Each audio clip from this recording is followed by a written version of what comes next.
Hello everybody, December 30th, 2021. Let's take a look at Bitcoin price action here on the last day of the year.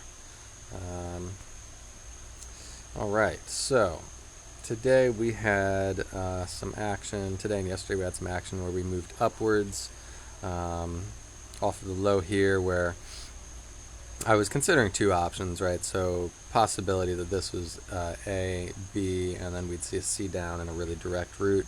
I was kind of leaning more towards this whole thing being A, followed by B, like this, and then a C down, and I think that's probably what we're seeing at the moment.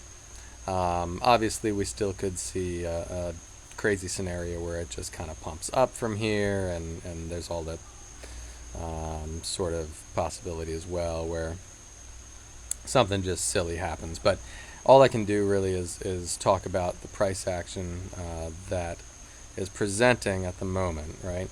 And at the moment it looks very much like that initial move down was an A wave. We're making a B wave now, and then we should head down into a C wave. So what we can do, since we kind of have within B, we should see three waves, right? A, B, C, up within B. So since we kind of already have this first wave and second wave, now this could obviously press down a little further, like so, in which case I'd have to adjust that. But let's just, benefit of the doubt right now, kind of assume the bottom is in place there at 46.7. We can then get a target here for that B wave top, which should be somewhere in this region here between 47.9 and 49.1. Which lines up pretty well with what I was initially expecting, was somewhere between 49 and 50. So that seems to make sense there, to see an end to the B wave somewhere in that red zone there. So that's what I'm going to be looking for, and then once that top is in place, then we'll be able to do the same thing going downwards, like so, where we'll have A, and then once B is in place, wherever that ends, we'll put that fib extension there, and then we'll get targets downwards, like I said, which could target that 42K area again. If it's just going to do an ABC, it is also always possible this is doing a 5-way move down, in which case we would be looking more like 38 at a minimum. So that's a possibility as well. But for the moment, I think really all I can do is talk short term, right? Because all we have is low quality, choppy 3-wave action, right?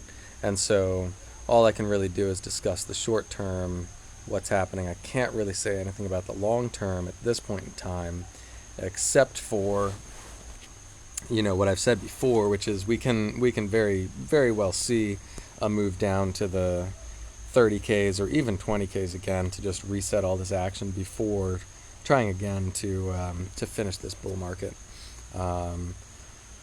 Alternately, if we see a move down below 42, that was the low back here, 42,034. I would really love to see a move down, to this area, down just a spike below it, so that we can move up again. That would really help to reset the action. So I don't need to see a move down to 20 or 30Ks. Whoops. But it is a possibility. So anyway, the most short term that I can get right now is just this right here. And so I'm sort of expecting this to top out, like I said, around that 48 to 49K area, basically. It is looking like PPO is sort of in the green zone, so that can come up a little bit. RSI is in the middle, so it's hasn't really topped out yet. All of this bullish divergence has already played out with this dead cat bounce that's happening now. So all that being said, nothing that's happening right now on the indicators is telling me that we should expect higher than this, right? Because by the time we get there, this RSI is going to be up in the sell zone as well. PPO is going to be back up in the sell zone, pretty likely. So I think that remains my preferred scenario, is that we see that. Now, We could also have already seen the top of B with this move. This could be A, B, and C like that. Because we do have a little micro, like 3 waves up like that. I just think it's more reasonable to expect a move up into that red box probably, just to kind of top those indicators out a little bit more before another move down. So, and then let's just, out of curiosity, look at the yearly chart over on Bitstamp.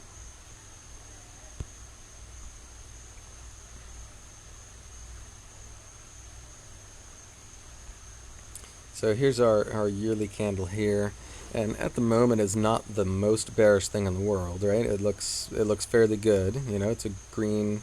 This green candle here is not bad. Obviously, if we had a really big drop right before the end of the year, and it kind of dropped it down a little bit lower, that would make it look worse. It would look like a hammer then, an inverted hammer. That wouldn't be great for price action. So I kind of am favoring, again, like a move up. If it moves up a little bit, it kind of makes this candle look even a little bit better, coming up a little higher there, into that zone, that 48 or 49K region.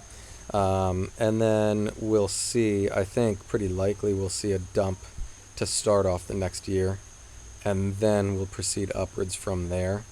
How low that dump goes remains to be seen, but it is a pretty common thing that we see, even if you just look back to, this is 2019's candle right here, this is 2020 candle right there, right? So you can see to start off 2020, it actually, right there, that wick down, it actually went down basically to the previous year's open, right? If this dumped down to the previous year's open, not that I'm expecting it will, but if it did, that is about 7,000. So I don't expect that to happen. Like I said, I think it's more likely that we see potentially, the lowest I would potentially see is around here, maybe these wicks here, test that 20K high again. But we could easily see a test of that region to start off the new year before going upwards. And we're just going to take it day by day, keep watching the action obviously, and see if that is the expectation or if it can do something before that, to change that scenario and say we're going to go up sooner rather than later.